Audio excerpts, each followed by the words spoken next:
Throughout history, warfare has been an essential aspect of human civilization, shaping empires, cultures, and philosophies. It is not just a matter of brute force, but also a calculated game of strategy, deception, and leadership. Literature, in its attempt to capture the essence of human conflict, has repeatedly returned to the battlefield, portraying the psychology of war and the minds of those who wage it. Two of the most significant works that explore the art of war from different yet intersecting perspectives are Shakespeare's war plays and Sun Tzu's The Art of War. While Shakespeare dramatizes the internal struggles, political machinations, and personal ambitions that drive war, Sun Tzu provides a structured guide to military strategy that transcends time and geography. Despite being written in vastly different cultural and historical contexts, these works offer insights into leadership, decision-making, and the nature of conflict that remain relevant to this day. War is often as much about perception as it is about actual combat. Shakespeare's plays explore this through the rhetoric of persuasion, the psychology of leaders, and the theatricality of power, while Sun Tzu emphasizes deception and misdirection as core tenets of strategy. In Henry V, for instance, King Henry's famed St. Crispin's Day speech is not just an inspirational rallying cry for his troops. It is also a masterclass in morale building, shaping the soldiers' perception of their own power in the face of overwhelming odds. Sun Tzu, though writing in a non-dramatic form, similarly stresses that a leader must understand how to influence the minds of both allies and enemies. His assertion that all warfare is based on deception aligns with the strategies employed by Shakespeare's military figures, many of whom rely on cunning rather than sheer strength to achieve victory. Richard III, for example, ascends to the throne through manipulation, using misinformation and psychological warfare to eliminate his enemies before ever engaging in physical battle. This interplay between theatrical representation and realpolitik demonstrates how both Shakespeare and Sun Tzu recognize the importance of perception in warfare. Leadership is another crucial theme that connects these two bodies of work. Shakespeare's war plays often depict the burden of leadership, highlighting the moral dilemmas and personal costs that come with wielding power. In Macbeth, the titular character is a brilliant warrior whose ambition leads him to seize power through treachery, only to find himself trapped by his own paranoia and inability to rule wisely. Sun Tzu, by contrast, advocates for a leader who is calm, rational, and in control of emotions. A general, he argues, must not be swayed by anger or impulse, but must instead make decisions based on strategy and long-term consequences. Macbeth's downfall serves as a counterexample to Sun Tzu's principles, where Macbeth allows fear and ambition to dictate his choices. A Sun Tzu-inspired leader would assess threats with detachment and precision. The contrast between these perspectives illustrates the difference between a strategist who understands the battlefield as a system of interconnected moves and a tragic figure who becomes ensnared in his own unchecked desires. One of the most compelling intersections between Shakespeare and Sun Tzu lies in their treatment of fate versus strategy. Shakespearean tragedies often explore the tension between destiny and free will, with characters struggling against forces that seem beyond their control. Julius Caesar, for instance, is warned repeatedly about his impending assassination, through omens, prophecies, and even direct pleas from those who foresee disaster. But he chooses to ignore these warnings, believing himself invincible. Sun Tzu, on the other hand, presents a more pragmatic worldview. Success in warfare is determined by preparation, adaptability, and careful planning rather than fate. His belief that the victorious strategist only seeks battle after the victory has been won suggests that a leader should always position themselves advantageously before engaging in conflict, rather than relying on luck or destiny to secure success. If Caesar had followed Sun Tzu's teachings, he might have heeded the warnings and adjusted his strategy to neutralize his political opponents rather than walking unguarded into the Senate. Another key aspect of warfare is the balance between aggression and restraint. Shakespeare's characters often struggle with this dilemma, as seen in Coriolanus, where the protagonist's rigid and unyielding nature leads to his downfall. A brilliant warrior, Coriolanus fails to navigate the complexities of diplomacy and public perception, ultimately alienating those who could have been his allies. Sun Tzu, in contrast, advises that a wise general must know when to fight and when to retreat, emphasizing flexibility as the mark of true strength. His assertion that the greatest victory is that which requires no battle underscores the idea that brute force alone is not the ultimate measure of power. Shakespeare's portrayal of warriors like Coriolanus serves as a cautionary tale against the kind of inflexibility that Sun Tzu warns against, demonstrating that success in war and in leadership requires more than mere martial prowess. The morality of war is another area where Shakespeare and Sun Tzu provide intriguing points of comparison. While Sun Tzu approaches war with a strategic and pragmatic mindset, advocating for efficiency and minimal destruction, Shakespeare often delves into the ethical ambiguities of war. In Henry V, the protagonist is portrayed as both a heroic leader and a ruthless conqueror. His decision to execute prisoners after the Battle of Agincourt is a moment of brutal pragmatism that raises questions about the ethical responsibilities of a ruler. Sun Tzu would likely justify such a decision if it served a greater strategic purpose, but Shakespeare invites the audience to grapple with the human cost of war. Similarly, in Julius Caesar, the question of whether Brutus' assassination of Caesar is an act of noble preservation or political self-interest mirrors the complexities of real-world conflicts, where leaders often justify violence as a means to a supposedly greater good. In analyzing these texts side by side, it becomes evident that Shakespeare and Sun Tzu offer complementary yet distinct visions of war. Shakespeare, as a dramatist, focuses on the human and emotional aspects of conflict, portraying war not just as a matter of tactics, but as a deeply personal and often tragic experience. His characters are driven by ambition, honor, vengeance, and fate, making decisions based on a mix of rational calculation and raw emotion. Sun Tzu, by contrast, presents war as a science, governed by principles of efficiency, intelligence, and adaptability. While Shakespeare's characters often find themselves undone by their own passions, Sun Tzu's ideal leader is one who remains above the fray, manipulating circumstances to achieve victory with minimal risk. We will employ a comparative analysis, drawing parallels between key themes in Shakespeare's war plays and Sun Tzu's The Art of War.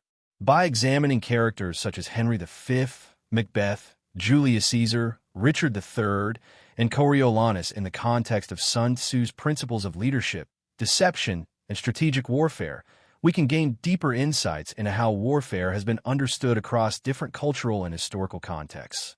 Shakespeare's narratives provide the emotional and psychological dimensions of war, revealing the inner conflicts of leaders and soldiers alike, while Sun Tzu's treatise offers a systematic approach to understanding the mechanics of war itself. Together, they form a dialogue between art and strategy, storytelling and philosophy, offering timeless lessons on the nature of power, conflict, and human ambition. Ultimately, war is not just about armies clashing on the battlefield. It is about the minds that orchestrate these battles, the decisions that shape their outcomes, and the consequences that follow. Shakespeare's dramatic portrayals of war bring to life the personal stakes of power and ambition, while Sun Tzu's strategic wisdom provides a framework for understanding the broader mechanics of victory and defeat. By examining these perspectives in tandem, we can explore how warfare is not merely an external struggle, but also an internal one, fought in the minds of those who seek to conquer, rule, and survive. Elizabethan England was a time of political intrigue, military expansion, and nationalistic fervor, all of which influenced the way war was portrayed in literature and drama. Shakespeare's history plays, in particular, reflect the complexities of leadership, the ethics of warfare, and the consequences of political ambition. The Elizabethan era was marked by England's growing naval power, conflicts with Spain, and internal struggles for succession, all of which shaped the way audiences understood war and leadership. The late 16th century saw England emerging as a dominant force in Europe, especially after the defeat of the Spanish Armada in 1588. This victory reinforced a nationalistic sense of destiny, and Shakespeare's plays often mirrored these sentiments, portraying English kings as wise and courageous military leaders. His histories and tragedies depict war as a stage upon which leaders prove their legitimacy and strength, while also exploring the psychological toll of battle on both rulers and soldiers. Shakespeare did not invent his war narratives from scratch, but drew heavily from historical sources, particularly Raphael Holinshed's Chronicles of England, Scotland, and Ireland and Plutarch's Lives of the Noble Grecians and Romans, translated into English by Thomas North. Holinshed's Chronicles provided a detailed account of English history, from which Shakespeare derived much of his material for plays like Henry V and Richard III. These chronicles offered a blend of historical fact and mythologized accounts of English rulers, allowing Shakespeare to craft dramatic narratives that resonated with national pride. Similarly, Plutarch's Lives served as the foundation for plays like Julius Caesar, Antony and Cleopatra, and Coriolanus, offering Shakespeare a glimpse into Roman history and its legendary military leaders. While these sources provided the factual framework, Shakespeare dramatized events, often emphasizing the emotional and psychological struggles of his characters, making the study of war as much about human nature as about tactics and battles. One of the central tensions in Shakespeare's portrayal of war is the balance between theatrical spectacle and historical realism. The limitations of the Elizabethan stage meant that full-scale battle sequences could not be realistically depicted, leading Shakespeare to rely on powerful rhetoric, symbolic moments, and offstage reports to convey the intensity of war. In Henry V, for instance, the famous prologue explicitly acknowledges these limitations, asking the audience to use their imagination. Think when we talk of horses, that you see them. Shakespeare's depiction of war is not about reenacting battles with precision, but about exploring the motivations, fears, and moral dilemmas of those who engage in them. His plays ask questions about the legitimacy of power, the morality of conquest, and the burdens of leadership, making war as much a psychological struggle as a physical one. While Shakespeare approached war from the perspective of human drama, Sun Tzu's The Art of War presents a more systematic and philosophical analysis of warfare. Written in the 5th century BCE during the Warring States period of China, The Art of War reflects a time when military strategy was crucial to the survival of states. Unlike the chivalric and honor-based approach often depicted in Western literature, Sun Tzu's philosophy is rooted in pragmatism, efficiency, and psychological manipulation. War, according to Sun Tzu, is not about brute strength, but about knowing when and how to engage the enemy. His fundamental principle, that all warfare is based on deception, emphasizes the importance of misdirection, intelligence gathering, and psychological warfare. This contrasts with Shakespeare's portrayal of war heroes, many of whom struggle with their own morality and sense of honor, sometimes choosing brute force over cunning strategy. One of the key elements of Sun Tzu's philosophy is the importance of adaptability. A successful general, he argues, is not rigid in his methods, but flexible, able to change strategies based on shifting circumstances. This principle of adaptability can be seen in Shakespeare's characters as well, though not always in a positive light. Richard III, for example, is a master of deception and manipulation, using psychological tactics to outmaneuver his enemies before ultimately falling victim to his own unchecked ambition. Similarly, Henry V demonstrates strategic thinking when he disguises himself as a common soldier before the Battle of Agincourt, using this deception to gauge the morale of his troops and inspire them. These examples align with Sun Tzu's belief that a leader must be able to understand both his own forces and those of his enemy, using knowledge as a weapon just as effectively as swords and armies. Sun Tzu's emphasis on intelligence in warfare also finds echoes in Shakespeare's plays, though often with tragic consequences. In Macbeth, for instance, the titular character initially uses cunning and subterfuge to achieve his goals, assassinating King Duncan under the cover of darkness. However, Macbeth ultimately fails to heed another of Sun Tzu's principles, that over-reliance on force and ambition without careful planning leads to downfall. Sun Tzu warns against allowing emotions, particularly fear and arrogance, to cloud judgment. Macbeth, consumed by paranoia, makes reckless decisions that seal his fate. This highlights a key difference between Shakespeare's portrayal of war and Sun Tzu's strategic philosophy. While Sun Tzu focuses on detachment and calculation, Shakespeare explores the very human tendency to let emotions override reason, leading to both triumph and tragedy. Leadership, as defined by Sun Tzu, is a delicate balance between strength, wisdom, and restraint. He argues that a great general must not only be a master tactician, but also a leader who inspires loyalty and discipline. A leader who lacks the trust of his troops will fail, regardless of military prowess. Shakespeare's war plays often illustrate this principle in dramatic form, showing how the qualities of a leader determine the success or failure of a campaign. In Henry V, the king's ability to connect with his soldiers, deliver stirring speeches, and project unwavering confidence secures his victory at Agincourt, despite being outnumbered. Conversely, in Coriolanus, the protagonist's arrogance and inability to navigate the political landscape ultimately lead to his exile and downfall. Coriolanus, despite being a formidable warrior, lacks the ability to lead with diplomacy, making him unfit for political and military leadership in the way that Sun Tzu envisions.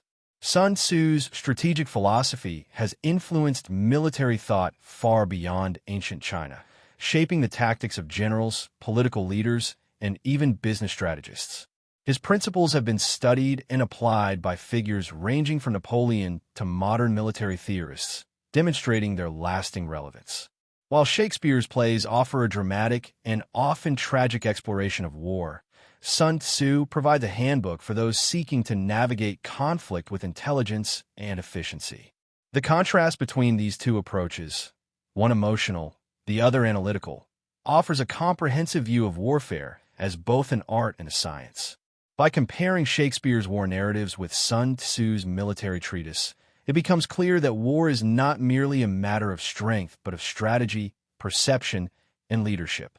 Shakespeare brings to life the personal stakes of war, showing how ambition, honor, and betrayal shape the course of battles. Sun Tzu, on the other hand, strips war down to its fundamentals, providing a clear-eyed assessment of what makes a successful leader and strategist. Together, these works offer a timeless exploration of the nature of conflict, demonstrating that the principles of warfare, whether on the battlefield or in politics, remain constant across time and cultures. Leadership in war is a subject that has fascinated historians, philosophers, and literary figures for centuries. Shakespeare's war plays explore the qualities of kings, generals, and rulers, revealing both the triumphs and the flaws that define them. His characters demonstrate a range of leadership styles, from the inspiring and calculated Henry V to the ruthless and self-destructive Richard III. Meanwhile, Sun Tzu's The Art of War presents a different perspective, one rooted in pragmatism, adaptability, and strategic foresight. By comparing these approaches, one can see how leadership in war is not simply a matter of strength, but of wisdom, self-awareness, and the ability to command loyalty. Henry V exemplifies the kind of leader who can inspire his troops and navigate the complexities of war with a mix of charisma, strategy, and ruthlessness. Shakespeare's Henry V is a portrait of a king who understands that leadership requires both the ability to motivate and the willingness to make difficult decisions. His famous St. Crispin's Day speech before the Battle of Agincourt showcases his gift for rallying men against overwhelming odds. He transforms a group of tired and outnumbered soldiers into a unified force, using words to instill a sense of purpose and destiny. This ability to inspire loyalty is crucial in Shakespeare's depiction of a successful military leader. However, Henry V is not merely a figure of eloquence. He is also pragmatic and ruthless when necessary. Before Agincourt, he orders the execution of French prisoners to prevent them from regrouping and attacking his exhausted army. This action reflects his understanding that in war, sentimentality can be dangerous.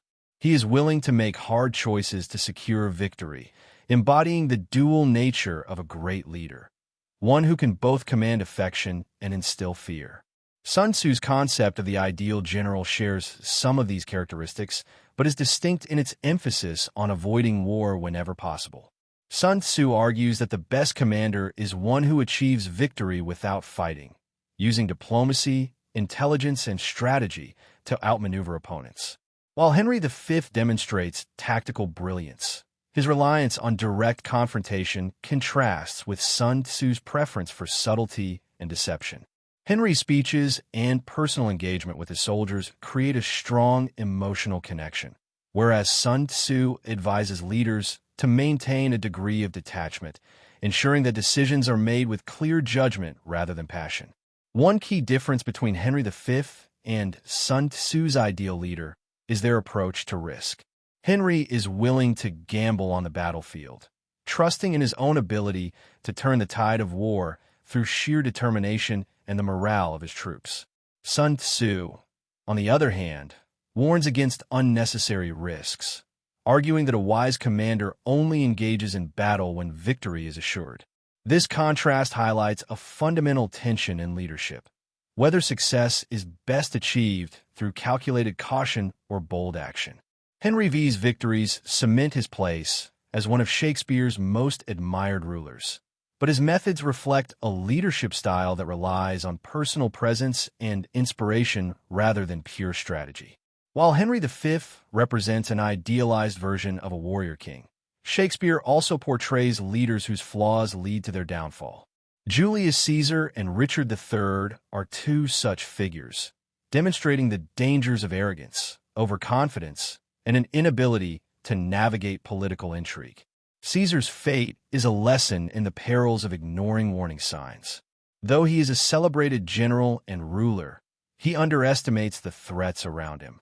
His decision to dismiss the soothsayer's warning to beware the Ides of March reflects his overconfidence, as does his belief that his status makes him untouchable.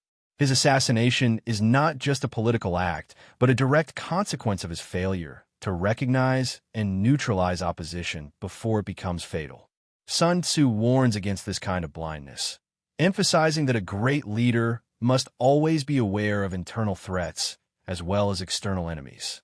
One of his core principles is the importance of intelligence, both in the form of espionage and in understanding the ambitions and loyalties of those within one's ranks. A leader who does not anticipate betrayal is doomed to fall, a lesson that Caesar learns too late. Similarly, Richard III's rise and fall demonstrate another key principle of Sun Tzu's philosophy, that ambition without wisdom leads to self-destruction. Richard is a master of manipulation, using deception and ruthless tactics to seize power. His ability to outmaneuver rivals mirrors some of Sun Tzu's teachings on psychological warfare. However, his downfall comes because he fails to secure long-term loyalty. Sun Tzu argues that a ruler must not only achieve power, but also maintain it by ensuring the stability of his rule. Richard's reign is built on fear rather than trust, making it inherently unstable. When he faces rebellion, he finds himself isolated, and his eventual defeat at the Battle of Bosworth Field underscores the idea that a leader who rules through treachery alone will In contrast to Henry V, whose leadership is rooted in both inspiration and strategy, and to Caesar and Richard III, whose flaws lead to their downfall, Macbeth and Coriolanus embody another type of leader, the warrior who fails to understand the broader political landscape. Macbeth's descent into paranoia and tyranny serves as a warning about unchecked ambition. Initially, he is a capable military leader, rewarded for his bravery in battle. However, his desire for power leads him to abandon reason and strategy in favor of rash actions driven by fear and insecurity. Sun Tzu warns against the kind of emotional instability that defines Macbeth's rule, arguing that a leader must remain in control of his own mind in order to control his enemies. Macbeth's paranoia causes him to make fatal mistakes, alienating those around him and ultimately leading to his downfall. His story illustrates Sun Tzu's belief that an undisciplined ruler who cannot maintain order within his own ranks or within himself will face inevitable defeat. Coriolanus, on the other hand, represents a different kind of failure in leadership. Unlike Macbeth, he is not driven by ambition, but by a rigid adherence to personal principles that make him unable to adapt. Coriolanus is a warrior first and foremost, a man whose strength lies in combat rather than political maneuvering. His disdain for the common people and his refusal to engage in diplomacy make him unsuited for governance. Sun Tzu emphasizes the need for a leader to understand and command the loyalty of his people, recognizing that political skill is just as important as military ability. Coriolanus, however, sees politics as beneath him, refusing to engage in the kind of strategic thinking necessary for maintaining power. His eventual exile and tragic fate underscore the dangers of inflexibility. A successful leader must not only be strong on the battlefield, but also capable of navigating the complexities of governance. Sun Tzu's teachings stress the importance of adaptability, warning that a leader who cannot adjust to changing circumstances will ultimately be undone by them. What emerges from these comparisons is a broader understanding of leadership in war. Shakespeare's characters illustrate the human side of leadership, the emotions, personal struggles, and psychological burdens that come with power.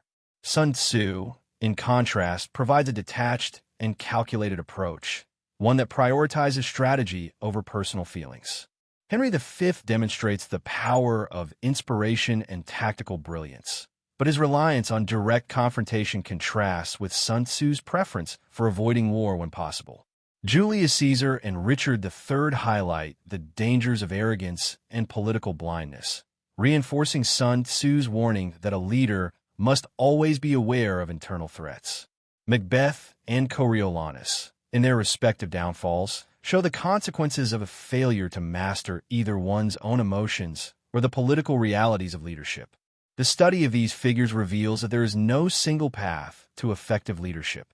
Sun Tzu provides a blueprint for calculated and strategic rule, emphasizing intelligence, adaptability, and restraint. Shakespeare, on the other hand, presents leadership as a deeply human struggle, where personal flaws and emotions play a decisive role. The contrast between these perspectives offers a nuanced view of what it means to lead in times of war, showing that while strategy and wisdom are essential, the human elements of leadership, loyalty, passion, and moral choice, can be just as powerful in shaping the fate of rulers and their nations. Strategy and tactics in war involve not just brute force, but also intelligence, deception, and the ability to control both allies and enemies. Shakespeare's war plays frequently depict the complexities of battlefield decisions, psychological manipulation, and the consequences of leadership choices. Similarly, Sun Tzu's The Art of War provide a framework for understanding the nature of conflict, emphasizing deception, psychological warfare, and the necessity of knowing when to fight and when to retreat. While Shakespeare's characters often act on impulse, personal ambition, or flawed reasoning, Sun Tzu's approach is one of measured calculation, aiming for victory with minimal risk. By comparing their perspectives, one can gain deeper insight into how war is won or lost, not just on the battlefield, but also in the minds of those who wage it. One of Sun Tzu's most famous maxims is that all warfare is based on deception. This principle underlies much of his strategic philosophy, as he argues that misleading the enemy, creating false perceptions, and obscuring one's true intentions can turn the tide of battle before swords are even drawn. Shakespeare, too, frequently employs deception as a crucial tool in both political and military conflicts. In Henry V, the king disguises himself as a common soldier before the Battle of Agincourt.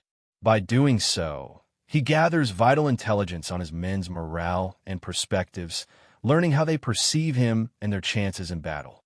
This deception allows him to tailor his famous St. Crispin's Day speech, transforming fear into confidence. Sun Tzu would admire Henry's ability to understand and manipulate his own forces, ensuring they fight with full conviction. Another example of deception in Shakespeare is Richard Three's manipulation of perception. Richard crafts an image of himself as a reluctant ruler, presenting false humility to gain support. He stages scenarios that cast his rivals in a negative light, while portraying himself as the only viable option for leadership. This aligns with Sun Tzu's belief that shaping the battlefield before the first engagement can determine the outcome of a conflict. Richard's ability to manipulate others makes him a formidable strategist, at least until his deception unravels and his enemies unite against him. Sun Tzu would likely criticize Richard for failing to consolidate his gains and secure lasting power, a key principle in the art of war. Deception also plays a crucial role in Macbeth, though in a more psychological and supernatural sense. The ghostly visions Macbeth experiences, such as the floating dagger before Duncan's murder and Banquo's ghost at the banquet, serve as manifestations of his growing paranoia. While these visions may be supernatural or psychological, they function as a form of deception that destabilizes Macbeth's grip on reality. Sun Tzu emphasizes that a commander must maintain absolute control over his mind, recognizing that psychological stability is crucial for effective leadership. Macbeth's descent into paranoia and hallucinations illustrates the dangers of failing to master one's own fears. Beyond deception, controlling morale and psychological warfare is another crucial aspect of military success. Sun Tzu argues that to capture the enemy's entire army intact is the supreme excellence, meaning that victory through psychological domination is preferable to prolonged combat. Shakespeare frequently explores this concept, showing how morale, rhetoric, and psychological pressure can shape the outcome of conflicts.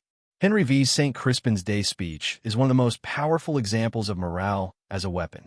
Facing overwhelming odds, Henry reframes the situation, convincing his men that they are part of an elite brotherhood. He transforms the disadvantage into an opportunity, turning fear into motivation. This directly aligns with Sun Tzu's idea that a leader who can control the emotions of his troops and opponents can dictate the course of war. In Julius Caesar, the battle for morale is waged through rhetoric rather than direct combat. Brutus and Antony both deliver funeral speeches, each attempting to shape public perception and secure power. Brutus appeals to reason, believing that his justification for Caesar's assassination will be enough to win the people's trust. However, Antony understands the deeper emotional forces at play. His speech gradually stirs the crowd into a frenzy, using irony, repetition, and rhetorical questions to shift public sentiment. Sun Tzu teaches that controlling the emotions of the masses is a key component of leadership. Antony's ability to sway the people demonstrates a mastery of psychological warfare that ultimately wins him control of Rome. Lady Macbeth provides yet another example of psychological manipulation, but in a more personal and insidious form. She preys on Macbeth's insecurities, questioning his masculinity and resolve to push him toward murder. Her tactics mirror Sun Tzu's principle that one must understand and exploit the weaknesses of both allies and enemies. By targeting Macbeth's deepest fears, she ensures that he follows through with the assassination of Duncan. However, unlike Sun Tzu's ideal strategist, she fails to maintain control over her own mind, ultimately succumbing to guilt and madness. Sun Tzu would argue that psychological warfare must be wielded carefully. One must not only manipulate others, but also maintain personal stability to avoid self-destruction. One of the most critical aspects of warfare, according to Sun Tzu, is knowing when to fight and when to retreat. He argues that supreme excellence consists in breaking the enemy's resistance without fighting. A general who can achieve victory without bloodshed is superior to one who relies on brute force alone. Shakespeare, however, often depicts characters who struggle with this principle, leading to tragic outcomes. In Henry IV, Part 1, the character of Hotspur embodies reckless valor. He is eager for battle and dismisses the value of strategy and caution. His impulsive nature leads to his downfall at the Battle of Shrewsbury, where his inability to retreat or reconsider his approach results in his death. Sun Tzu would see Hotspur as an example of a leader who fails to recognize when engagement is disadvantageous, illustrating the principle that rashness and emotional decision-making lead to failure. Coriolanus, similarly fails to grasp the importance of strategic retreat. He is an exceptional warrior, but his inability to compromise or navigate political realities makes him unfit for leadership. When he is banished from Rome, instead of adapting, he turns against his own city, ultimately leading to his demise. Sun Tzu teaches that a great leader must be flexible and willing to shift strategies as circumstances change. Coriolanus, by contrast, remains rigid, allowing his personal pride to dictate his actions rather than strategic wisdom. His downfall underscores the importance of knowing when to step back, negotiate, or change course, something Sun Tzu considers essential for survival in warfare. Interestingly, Shakespeare also presents an example of a character who embodies Sun Tzu's philosophy of avoiding direct conflict when possible, Prospero in The Tempest. Unlike many of Shakespeare's other rulers and warriors, Prospero achieves his victory not through battle, but through intelligence, deception, and psychological manipulation. He uses illusions and staged events to disorient his enemies, ultimately forcing them into submission without bloodshed. This aligns perfectly with Sun Tzu's belief that the most effective victories are those won without unnecessary violence. Prospero's approach demonstrates that true power lies in control over circumstances and perception rather than brute force. In comparing Shakespeare's portrayal of strategy and Sun Tzu's philosophy, a fundamental distinction emerges.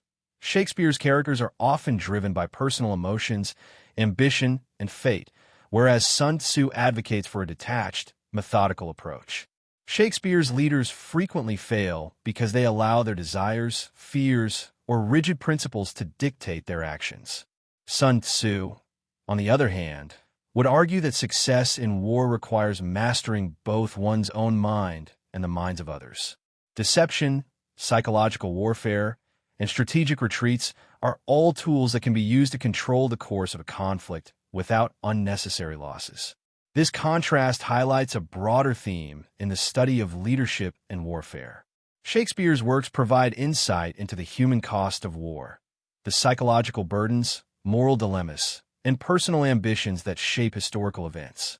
Sun Tzu, in contrast, offers a more clinical and pragmatic perspective, focusing on efficiency and the art of winning with minimal cost. While Shakespeare dramatizes the emotional and ethical struggles of leaders, Sun Tzu strips war down to its core mechanics, viewing it as a series of calculated moves rather than an arena of personal honor and destiny. Ultimately, the fusion of these perspectives offers a richer understanding of war and leadership. Shakespeare's plays reveal the human vulnerabilities that affect decision-making, while Sun Tzu provides a framework for avoiding the pitfalls that come with ego, emotion, and recklessness. The most effective leaders, it seems, are those who can balance both approaches, understanding the emotional forces at play while maintaining the discipline and strategy necessary for victory. Fate, fortune, and free will have long been central themes in literature and military strategy, shaping the way leaders and warriors understand their own roles in history. Shakespeare's war plays frequently explore the tension between destiny and personal agency, portraying rulers and generals who either succumb to fate or attempt to defy it. Characters like Macbeth, Julius Caesar, and Richard III struggle with the idea of predetermined outcomes, often misinterpreting signs and omens, leading to their downfall. In contrast, Sun Tzu's The Art of War rejects the notion of fate as an uncontrollable force, instead advocating for strategic planning, adaptability, and the ability to manipulate circumstances. His philosophy suggests that leaders must not surrender to fortune, but must instead shape their own destinies through careful calculation. By comparing Shakespeare's dramatic exploration of fate with Sun Tzu's pragmatic approach to control, we can better understand the complexities of war. One of the clearest explorations of fate in Shakespeare's war plays appears in Macbeth, where the title character grapples with the idea of destiny from the moment he hears the witch's prophecy. The witches tell Macbeth that he will become king, setting in motion his descent into tyranny and paranoia. Unlike his companion Banquo, who questions the reliability of prophecies and warns Macbeth against interpreting them too literally, Macbeth embraces the idea of fate without considering the consequences. He takes drastic action to ensure that the prophecy is fulfilled, murdering Duncan and seizing the throne. Yet, as the play progresses, Macbeth begins to feel trapped by fate rather than in control of it. He misinterprets the witches' later prophecies, believing himself invincible, only to be undone by their ambiguous wording. Sun Tzu would see Macbeth's failure as a consequence of poor strategic thinking. He allows external forces to dictate his actions rather than carefully assessing the reality of his situation. Sun Tzu's philosophy suggests that a wise leader must not place blind faith in omens, but must instead rely on intelligence, adaptability, and calculated action. A similar struggle with fate is seen in Julius Caesar, where the title character is repeatedly warned about his impending assassination. The soothsayer's warning to beware the Ides of March and Calpurnia's dream foretelling Caesar's murder should have served as cautionary signs, but Caesar dismisses them, believing himself untouchable. His overconfidence leads him to ignore these warnings, ultimately sealing his fate.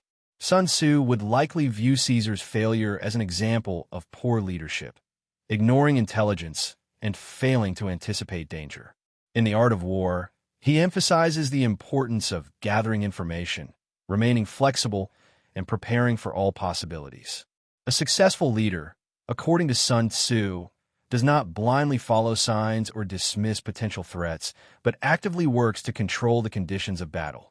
Caesar's downfall highlights the dangers of arrogance and a rigid belief in fate, whereas Sun Tzu's philosophy suggests that wise leaders create their own paths through careful observation and adaptability. Richard III provides yet another example of a Shakespearean ruler who grapples with fate, though his relationship with destiny is far more cynical. Unlike Macbeth and Caesar, Richard does not begin with a belief in divine destiny, but instead sees power as something to be taken through manipulation and ruthless ambition. However, as his reign progresses and he faces mounting opposition, he begins to view himself as doomed, falling into a fatalistic mindset. In his final moments before the Battle of Bosworth, he is haunted by the ghosts of those he has murdered, symbolizing his loss of control. Richard's belief in his inevitable downfall leads to reckless behavior on the battlefield, culminating in his famous cry, "A horse! A horse! My kingdom for a horse!" His desperation and inability to adapt in the face of misfortune demonstrate the failure of a leader who once controlled his destiny, but ultimately succumbs to fate. Sun Tzu would argue that Richard's mistake was not his ambition, but his inability to adjust his strategy when circumstances changed. A great general, according to Sun Tzu, must always remain in control, never allowing emotions or external pressures to dictate their actions. Sun Tzu's The Art of War stands in stark contrast to Shakespeare's portrayal of fate, as it fundamentally rejects the idea that events are predetermined. Instead, Sun Tzu argues that victory comes from careful planning, strategic foresight, and the ability to respond to changing conditions.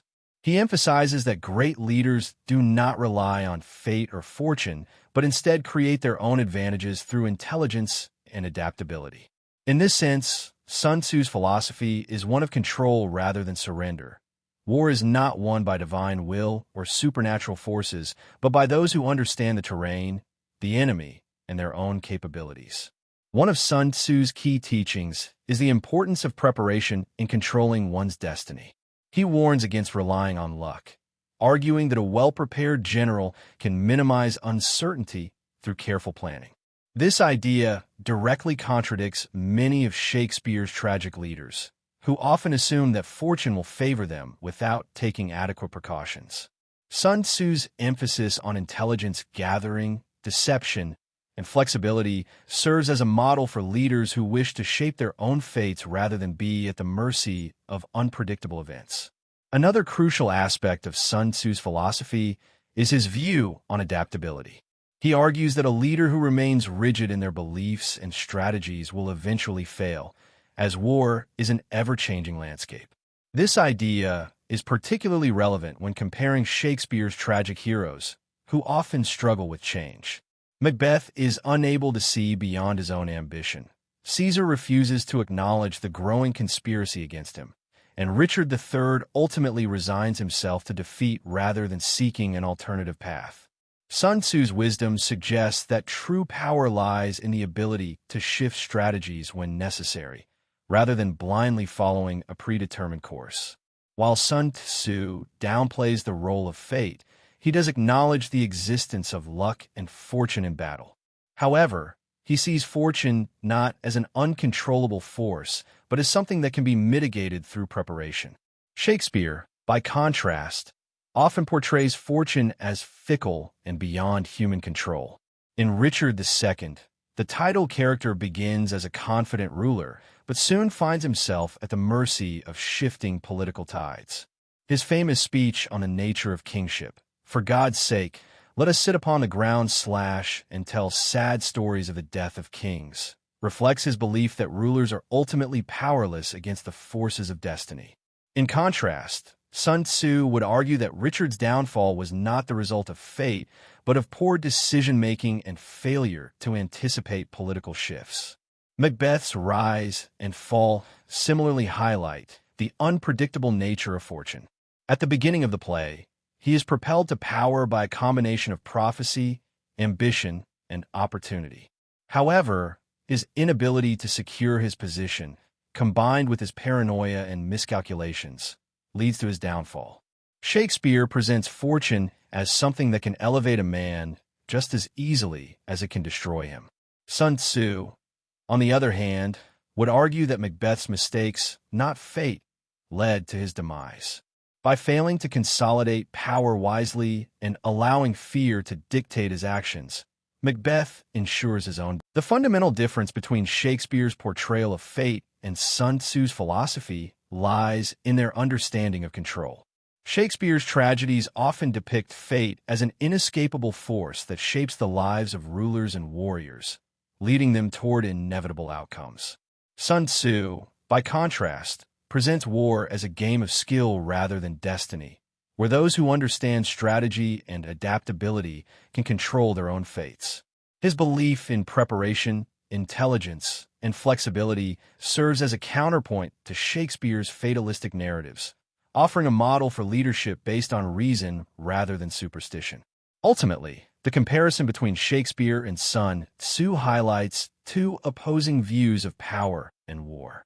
Shakespeare's characters often struggle against forces beyond their control, whether supernatural prophecies, political intrigue, or the whims of fortune. Their failures serve as tragic examples of what happens when leaders place too much faith in destiny without taking practical steps to secure their positions. Sun Tzu, on the other hand, offers a pragmatic vision of leadership in which success is not granted by fate, but earned through careful planning and execution. While Shakespeare explores the human cost of war and the uncertainty of power, Sun Tzu provides a roadmap for those who wish to master their own destinies rather than be ruled by fate. War has long been a subject of moral debate, with justifications ranging from divine right and national honor to necessity and pragmatism. Both Shakespeare and Sun Tzu engage with the ethical dimensions of war, though they approach the subject from fundamentally different perspectives.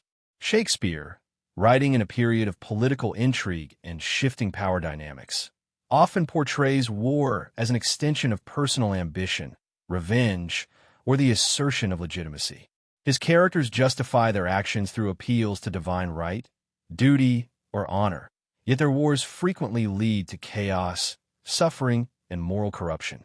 Sun Tzu, on the other hand, treats war as a calculated endeavor that should only be pursued when absolutely necessary.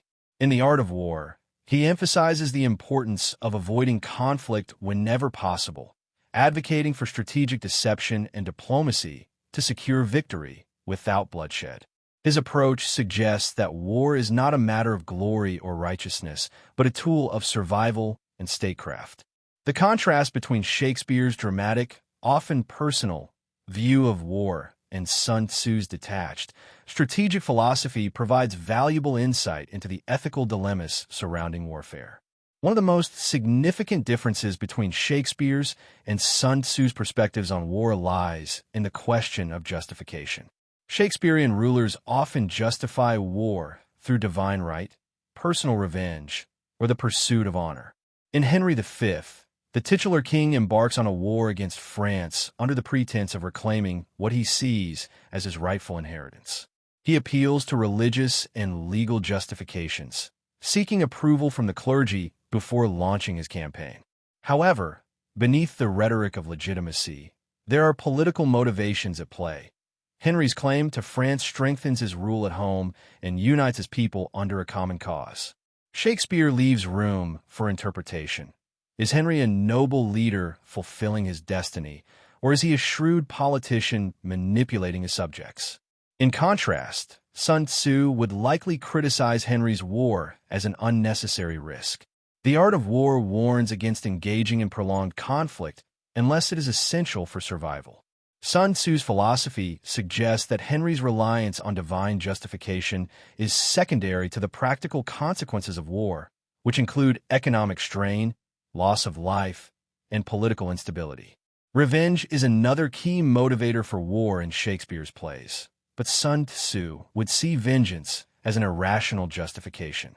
In Hamlet, the young prince seeks to avenge his father's murder, leading to a series of violent confrontations that ultimately result in the downfall of the Danish court. While Hamlet struggles with the morality of his actions, his revenge quest ultimately leads to widespread death, suggesting that personal vendettas are destructive and futile. Sun Tzu, by contrast, warns against allowing emotions to dictate military strategy. He argues that war should be fought with clear objectives and rational planning, rather than as an emotional response to perceived injustice. Had Hamlet approached a situation with Sun Tzu's mindset, he might have sought a more strategic means of reclaiming his father's throne, avoiding unnecessary bloodshed. Honor is perhaps the most deeply ingrained justification for war in Shakespeare's plays, but Sun Tzu sees honor as secondary to practical concerns. In Henry IV, Part 1, the hot-headed warrior Hotspur embodies the Shakespearean ideal of honor-driven warfare. He rushes into battle against King Henry IV, unwilling to compromise or retreat, believing that honor demands an uncompromising stance.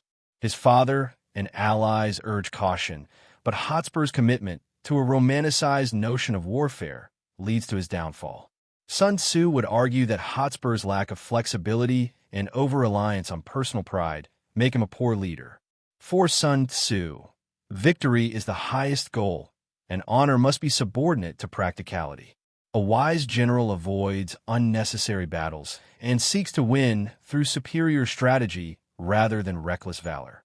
Beyond the justifications for war, Shakespeare and Sun Tzu both acknowledge its devastating cost, but they do so in different ways. Shakespeare's plays often depict the psychological and societal consequences of war, revealing how conflicts extend beyond the battlefield. In Henry VI, England is ravaged by civil war, with common people suffering the consequences of aristocratic power struggles. The play highlights the indiscriminate nature of violence, showing that war spares no one. Peasants, women, and children all become collateral damage in the ambitions of kings. Shakespeare's depiction of war's brutality serves as a critique of its glorification, suggesting that those who initiate conflict rarely suffer as much as those caught in its wake. Sun Tzu, while less emotionally invested in the human toll of war, reaches a similar conclusion. Prolonged warfare drains a nation's resources, weakens its people, and invites further instability.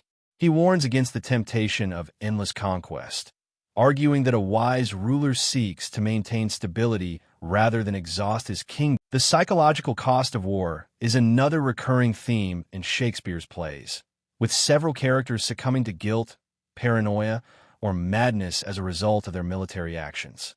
Macbeth, for instance, begins as a courageous warrior but deteriorates into a paranoid tyrant, haunted by the ghosts of those he has killed. His descent into madness underscores the idea that violence begets violence, corrupting even the strongest of men. Lady Macbeth, too, is unable to escape the weight of war, eventually driven to insanity by guilt. Sun Tzu's philosophy indirectly addresses this aspect of war by emphasizing the importance of discipline, emotional control, and foresight. A commander who allows himself to be consumed by fear, guilt, or arrogance is bound to make fatal errors. Shakespeare's tragic figures might have fared better had they adopted Sun Tzu's emphasis on rational decision-making and mental resilience. Political instability is another consequence of war that both Shakespeare and Sun Tzu acknowledge, though they frame it differently.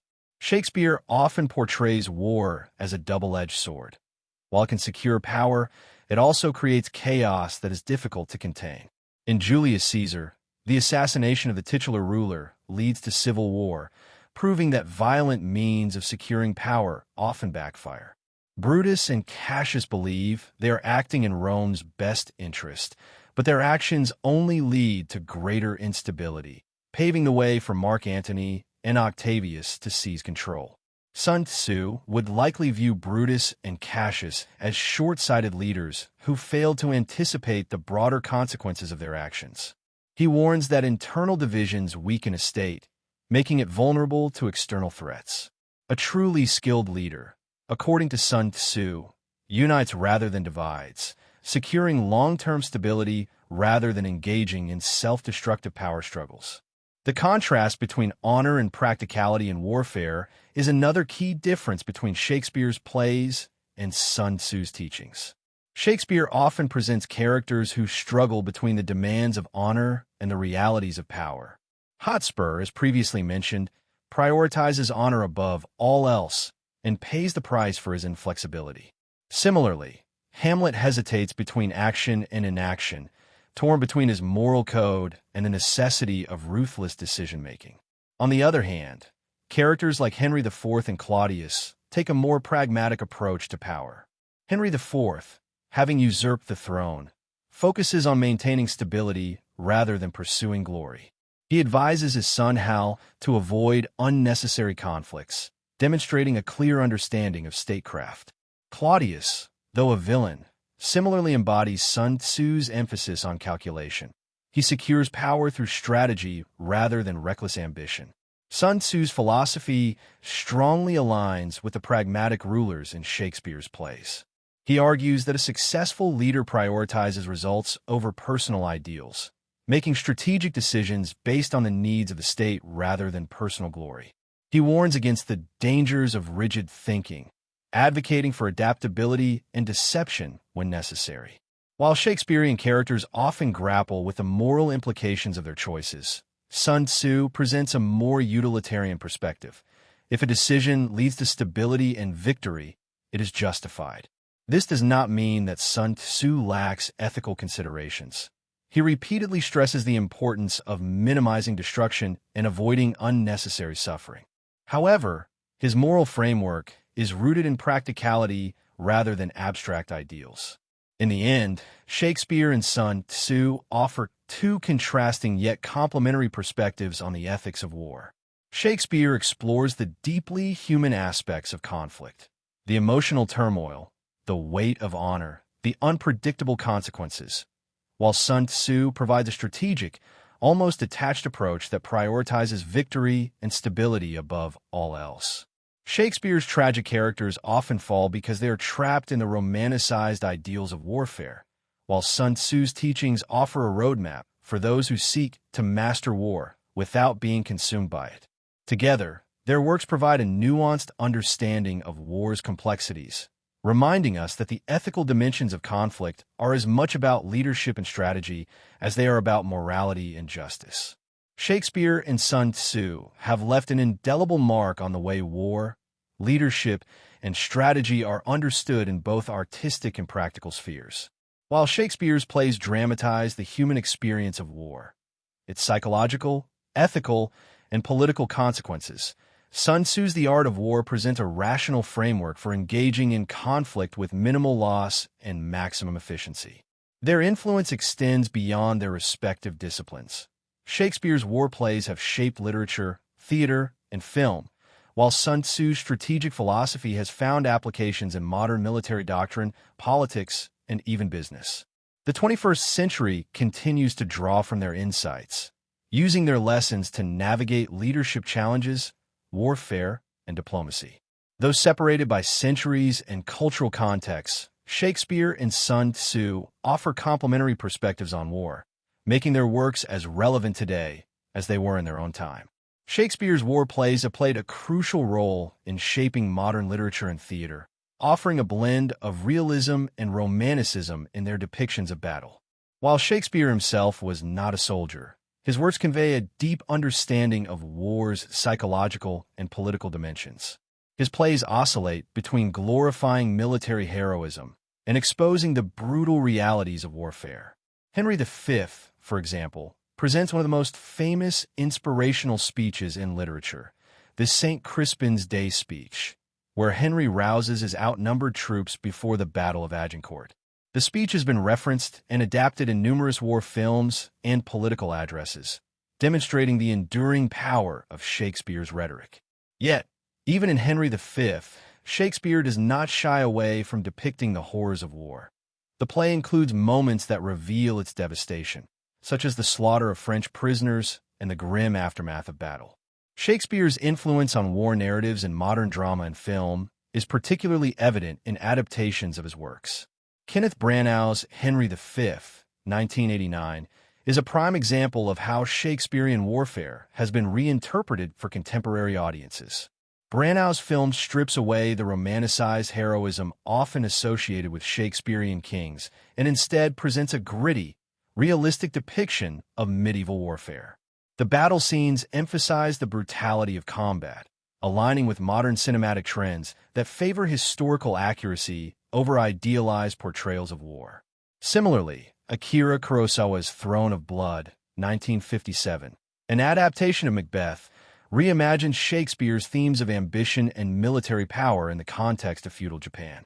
The film's depiction of war, betrayal, and fate reflects both Shakespearean tragedy and Sun Tzu's teachings on the perils of unchecked ambition. Beyond film and theater, Shakespeare's war plays have influenced literature, particularly in their exploration of leadership and the burdens of command. His characters, whether the idealized warrior king Henry V, the Machiavellian Richard III, or the tragic figure of Macbeth, continue to serve as archetypes for fictional military leaders. Writers such as George R.R. Martin, in A Song of Ice and Fire, have drawn from Shakespeare's portrayal of power struggles and the complex motivations behind war. Shakespeare's ability to humanize rulers and generals, showing their doubts, ambitions, and moral conflicts, has made his works a touchstone for war literature across centuries. While Shakespeare's war plays have shaped cultural narratives, Sun Tzu's The Art of War has had a profound and direct impact on military strategy across history. His principles, emphasizing deception, flexibility, intelligence, and leadership, have been studied and applied by generals and political leaders in conflicts ranging from ancient China to modern warfare. During World War II, military strategists, particularly in Japan, incorporated Sun Tzu's principles into their planning. The emphasis on speed, surprise, and deception was evident in strategies such as the attack on Pearl Harbor, where the element of surprise played a critical role in Japan's initial success. The Vietnam War also saw the application of Sun Tzu's teachings, particularly in guerrilla warfare tactics. The North Vietnamese forces, under the leadership of generals such as Vong Nguyen Giap, used Sun Tzu's emphasis on avoiding direct confrontation with a stronger enemy, instead relying on hit-and-run tactics and psychological warfare. They understood that superior knowledge of terrain, patience, and the ability to control the perception of war could lead to victory even against a technologically superior adversary. Sun Tzu's lessons on adaptability and asymmetric warfare remain relevant in contemporary military conflicts, where unconventional tactics often determine the outcome of battles. Beyond military applications, Sun Tzu's ideas have permeated political strategy and corporate warfare. Leaders across history, from Mao Zedong to modern political figures, have drawn from his teachings to navigate power struggles.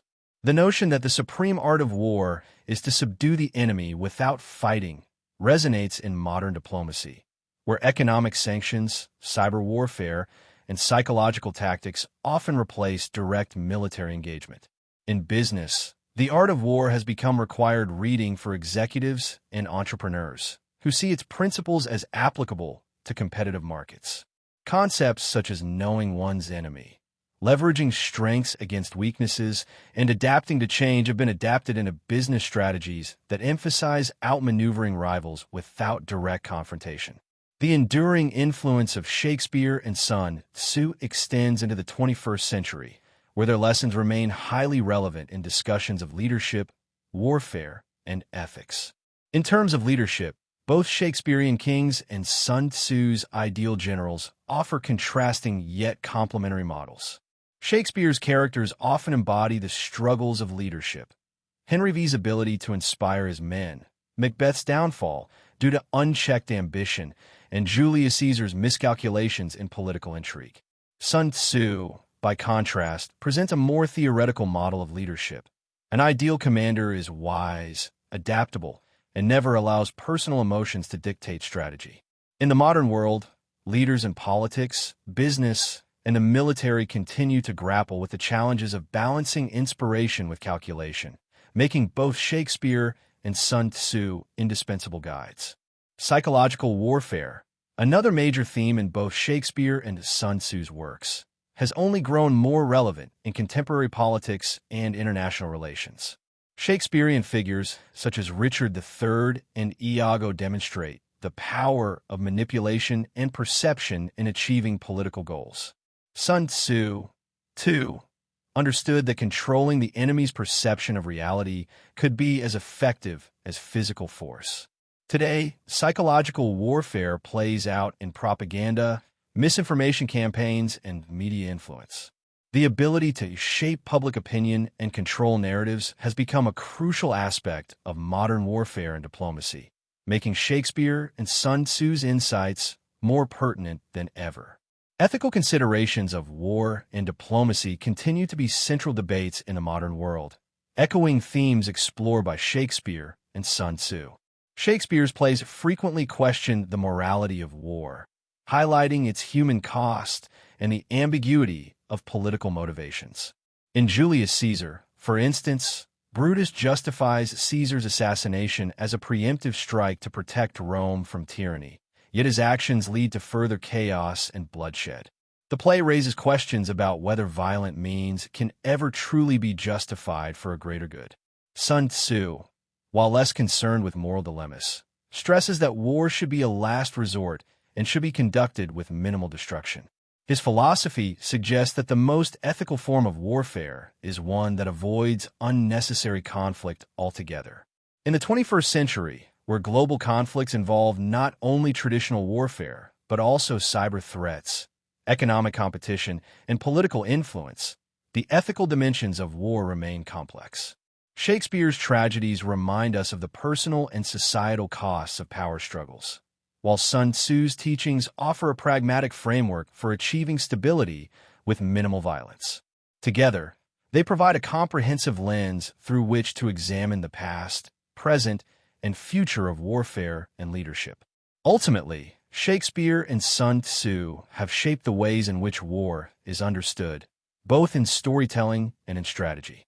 Shakespeare's war plays have influenced literature, theater, and film, capturing the emotional, psychological, and ethical dilemmas of conflict. Sun Tzu's The Art of War has guided military and political strategies for centuries, emphasizing intelligence, adaptability, and efficiency. As the world continues to navigate the complexities of war, leadership, and diplomacy, their legacies endure, offering timeless wisdom for those who seek to understand the art and consequences of war. Throughout history, war has been a defining force in shaping societies, leaders, and philosophies. Shakespeare and Sun Tzu, though separated by time and geography, have provided two distinct yet complementary perspectives on warfare and leadership. Shakespeare's tragedies and histories bring war to life through vivid emotional narratives, exploring the psychological burdens of leaders, the moral complexities of conflict, and the role of fate in shaping destinies. Sun Tzu, on the other hand, approaches war with a pragmatic and systematic mindset, focusing on strategy, deception, adaptability, and the avoidance of unnecessary destruction. Together, they offer a comprehensive understanding of warfare that extends beyond the battlefield, providing insights into leadership, human nature, and power. One of the most compelling themes present in both Shakespeare's plays and the art of war is leadership. Shakespeare's kings and generals are deeply flawed, human characters who struggle with their responsibilities. Henry V, for instance, is charismatic and inspirational, capable of rallying his troops through speeches filled with passion and national pride. Yet, he is also ruthless when necessary, executing prisoners and making pragmatic decisions to secure his victory. His leadership is one of balance. He understands the emotional and psychological needs of his soldiers, but never loses sight of the strategic necessities of war. In contrast, Julius Caesar and Richard III demonstrate the dangers of unchecked ambition.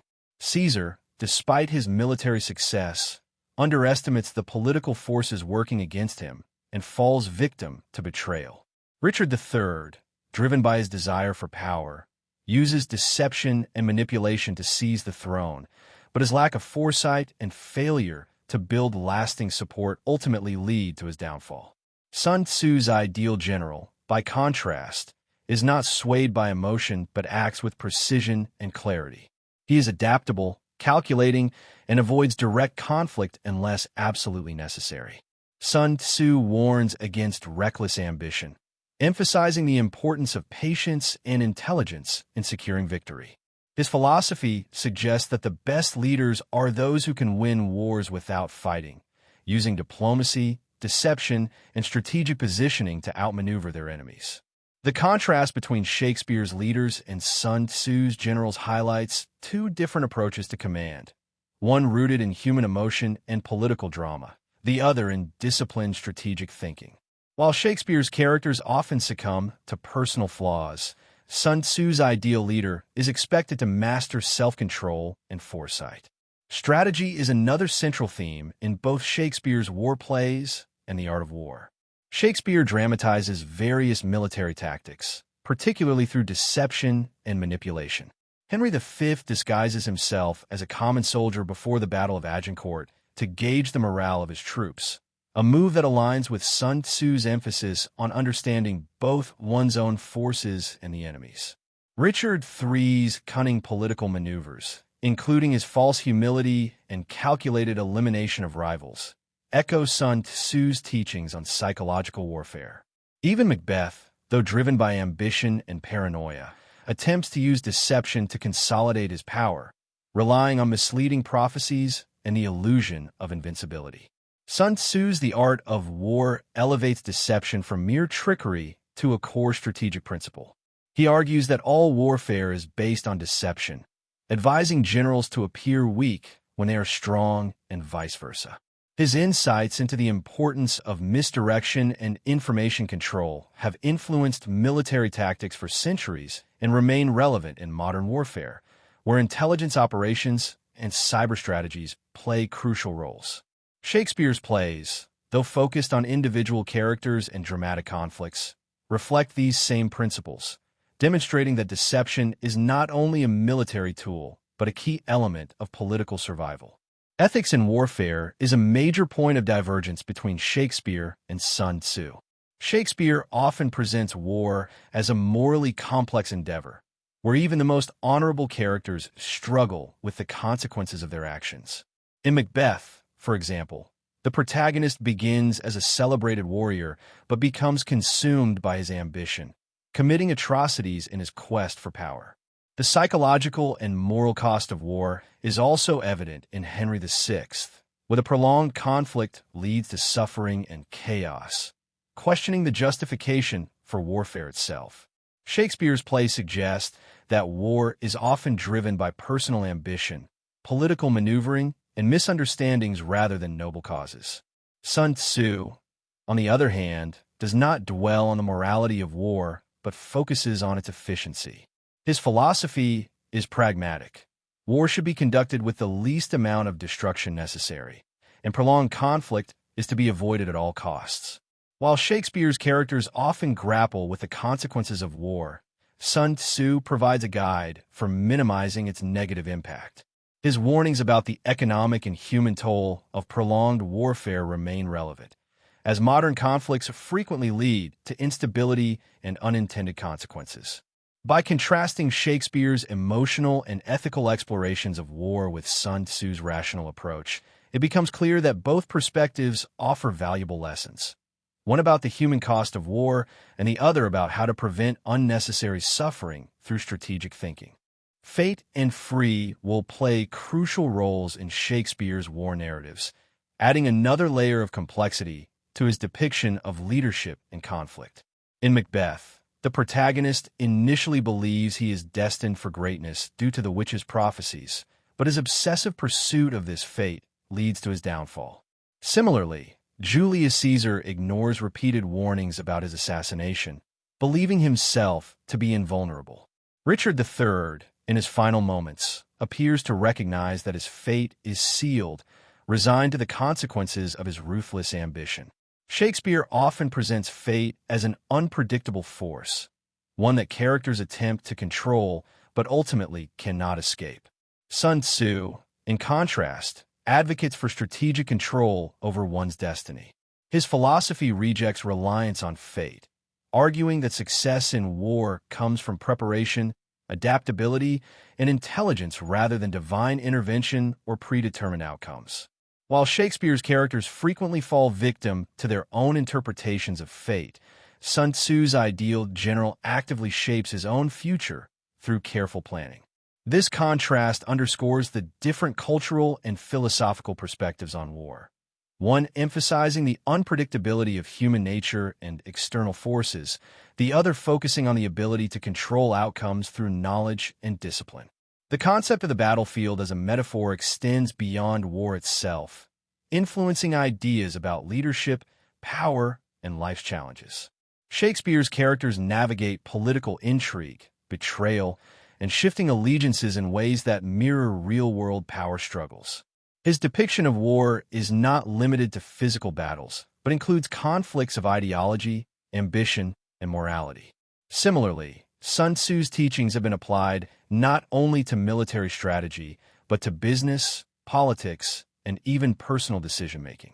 His principles of adaptability, deception, and psychological warfare remain relevant in navigating competitive environments beyond the battlefield. Both Shakespeare and Sun Tzu offer timeless lessons on the nature of leadership, strategy, and human conflict. Shakespeare's plays provide deeply personal and emotional insights into the costs of war, revealing the psychological burdens carried by those in power. His exploration of ambition, deception, and fate continues to resonate in modern literature and political discourse. Sun Tzu, in contrast, presents a structured and methodical approach to war, emphasizing intelligence, patience, and efficiency.